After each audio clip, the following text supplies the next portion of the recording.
S, big breaking news. ಈಗಾಗಲೇ ಕಾಂಗ್ರೆಸ್ ಮತ್ತು BJP ಭಾಳ ಒಂದು ಉಪಚುನಾವಣೆಯಲ್ಲಿ ಅಬ್ಬರದ ಕ್ಯಾನ್ವಾಸ್ ಆಯಿತು ಮತ್ತು ಪ್ರಚಾರ ಆಯಿತು. ಈಗ ಬಿಗ್ ಬ್ರೇಕಿಂಗ್ ನ್ಯೂಸ್ VMTV ಕರ್ನಾಟಕದ ಮುಖಾಂತರ ಏನು ರಾಹುಲ್ ಗಾಂಧಿಯವರು ಮತಗಳ ಬಗ್ಗೆ ಕೆಲವೊಂದು ಪ್ರತಿಭಟನೆ ಮಾಡಿದರು, ಪಾದಯಾತ್ರೆ ಮಾಡಿದರು.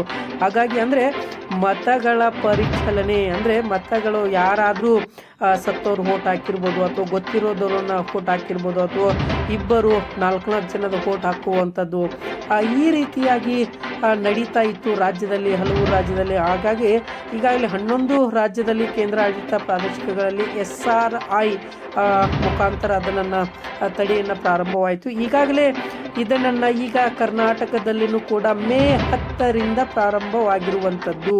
ಅಂದರೆ ಏನು 2 ಉಪರಾಜ್ಯ ಏನು ಬೈ ಎಲೆಕ್ಷನ್ ಕುರಿತಾಗಿ ಮೇ 10ರಿಂದ ರಾಜ್ಯದಲ್ಲಿ ಮತದಾರರ ಪಟ್ಟಿಯ ವಿಶೇಷ ಪರಿಶೀಲನೆ ಆಗ್ತಾ ಇದೆ ಅಂತಲೇ ಹೇಳ್ಬೋದು. ಯಾಕೆಂದರೆ ಈ ರೀತಿಯಾಗಿ ಕೋಟಿ ಗಂಟಲೆ ಓಟುಗಳು ಹೋಗ್ಬೋದು, ಅಥವಾ ಲಕ್ಷ ಗಂಟಲೆ ಓಟುಗಳು ಹೋಗ್ಬೋದು, ಈ ರೀತಿಯಾಗಿ ನಡೀತಾ ಇತ್ತು. ಹಾಗಾಗಿ ಈ ರೀತಿ ಬೇಡ ಅನ್ನೋದನ್ನು ಕೂಡ ಒಂದು ಆದೇಶವನ್ನು ಹೊರಡಿಸಿ ಈಗ ಪರಿಶೀಲನೆ ಅಂದರೆ ಒಬ್ಬರು ಮಾತ್ರ ವೋಟ್ ಹಾಕಬೇಕು, ಅಥವಾ ಯಾರಾದರೂ ಡುಪ್ಲಿಕೇಟ್ ಮಾಡಿದಾರ, ನಕಲಿ ವೋಟರ್ಸ್ ಇದ್ದಾರ ಅನ್ನೋದನ್ನು ಕೂಡ ಭಾಳ ಒಂದು ಕಾಂಗ್ರೆಸ್ ಮುಖಂಡತ್ವದಲ್ಲಿ ಅದನ್ನು ಪ್ರತಿಭಟನೆ ಆಗ್ತಾ ಇತ್ತು. ರಾಹುಲ್ ಅವರ ಇದು ಆ ಹೋರಾಟದಲ್ಲಿ ಈಗ ಅದು ಕೂಡ ಈಗ SRI ಕೂಡ ಈಗ ಅನ್ವಯ ಆಗಿದೆ ಅಂತಲೇ ಹೇಳ್ಬೋದು. ಇದು VMTV ಕರ್ನಾಟಕದ ಬಿಗ್ ಎಕ್ಸ್ಕ್ಲೂಸಿವ್ ಮಾಹಿತಿ ಅಂತಲೇ ಹೇಳ್ಬೋದು. ಯಾಕೆಂದರೆ ಈಗ ಯಾರಾದರೂ ಮರಣ ಹೊಂದಿದರೆ ಅವರ ಹೆಸರ ಮೇಲೆ ಮತ್ತೊಬ್ಬರು ಬಂದು ಓಟನ್ನು ಹಾಕಿರುವಂಥದ್ದಾಗಿರ್ಬೋದು. ಆಮೇಲೆ ಇನ್ನೊಂದು ಗೊತ್ತಿಲ್ಲದೇ ವಿದ್ಯಾರ್ಥಿಗಳ ಕಡೆಯಿಂದ ನಾವು ಓಟನ್ನು ಹಾಕಿಸಿರುವಂಥದ್ದಾಗಿರ್ಬೋದು.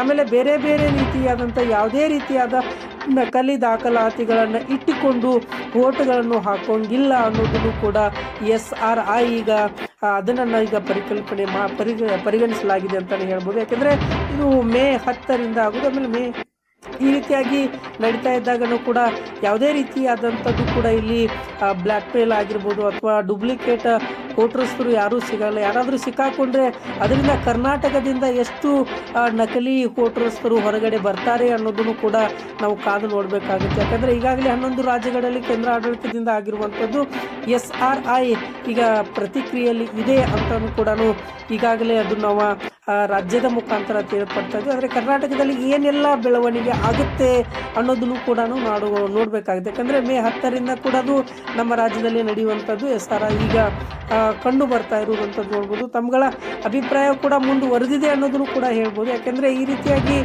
ನಿಜವಾದ ಯಾರು ರಾಜಕಾರಣಿ MLA ಆಗ್ತಾರೆ ಅನ್ನೋದನ್ನು ಕೂಡ ಇದರ ಮೇಲೂ ಕೂಡ ಭಾಳ ಒಂದು ಕಾದು ನೋಡಿರುವಂಥದ್ದು ಕೂಡ ಇದು ಭಾಳ ಅದು ಅನುಕೂಲಕಾರಿಯಾದಂಥದ್ದು. ಯಾಕಾಗಿ ಈ ರೀತಿಯಾಗಿ ಬಂದಿದೆ, ಅದು ಇಮಿಡಿಯೇಟ್ ಆಗಿ ಆ್ಯಕ್ಷನ್ ತಗೊಂಡಿರುವಂಥದ್ದು ಕೂಡ ಅಲ್ಲಿ ಕಂಡು ಬಂದಿದೆ.